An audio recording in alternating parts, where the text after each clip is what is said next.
Unsurprisingly, people who have a bit more information about what the hell is going on have come back with more information about what the hell is going on. So you know how yesterday the British media, social media, even international news was at Twitter. Oh my God, Andrew has been stripped of his titles fully and formally. This time, really, really, really, he's been stripped of his titles. Well, let's listen to Craig Prescott. He said, just to collect some thoughts on this, formal process is doing a lot of work here. What I expect is letters patent to formally remove Prince and HRH status. As regards Andrew's peerages, it seems that the process is to strike Andrew's name from the roll of the peerage. This can be done under the royal warrant establishing the role. That means that he can no longer be referred to as Duke of York. An interesting thought is that the king says he has started the formal process, yet the power to strike someone off the roll arises when the holder of the peerage makes the request. I presume that Andrew has ultimately agreed to do this through gritted teeth. This will not extinguish Andrew's peerages in law. Did you catch that?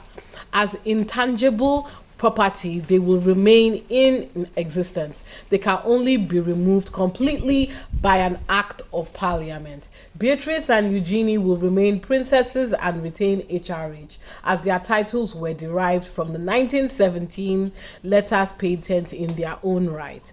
Prince Andrew remains a councillor of the state and in the line of succession, as these are by acts of parliament. They can only be taken by further legislation. Any change to the succession requiring the consent of the other nations where the king is the head of state. As it seems that no legislation will be introduced to remove the peerages, it's vanishingly unlikely that legislation will be used to remove these positions from Andrew. He won't act as councillor of the state.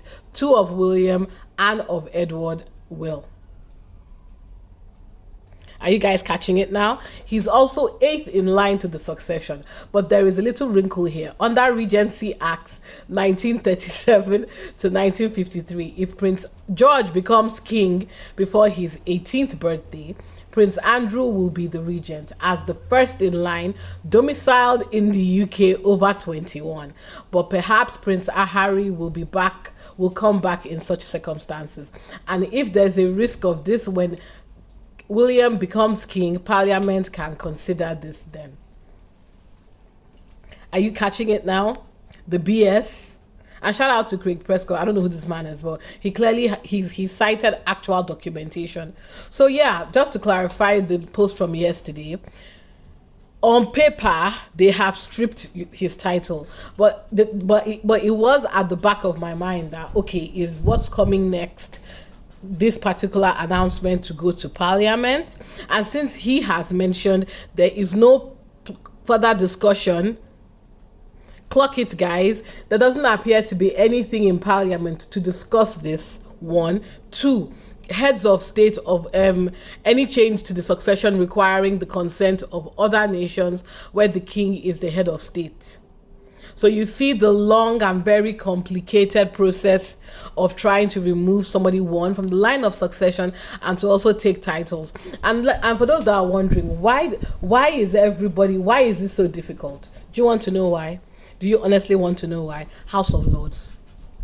This action that appears to be unilateral from the king has pissed off the House of Lords, because as far as they are concerned, since when can the king unilaterally decide to make this decision? Watch, this whole thing is going to unravel, and I hope people are paying attention. This was theater. Nothing has actually been done. Let's watch this piece. I heard more things are coming out about Andrew.